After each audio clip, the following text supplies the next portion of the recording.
The vocabulary word we are exploring now is factory. Factory. Have you ever wondered how everyday items like clothes, electronics, or cars are made? Most of these items are created in a factory, a large building where goods are produced in large quantities.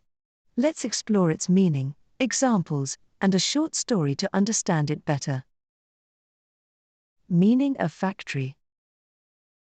A factory is a large building or facility where products are made in large quantities using machines and workers. Examples: the car factory employs hundreds of workers to assemble vehicles. They decided to build a new factory to produce the latest model of smartphones. The factory was buzzing with activity as workers packed products for shipment. Short story. Samantha's grandfather worked at a factory where he helped assemble radios.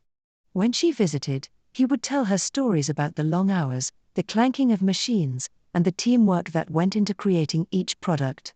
One day, Samantha got a tour of the same factory. She was amazed to see how technology had transformed the factory, with machines doing much of the work that people used to do by hand.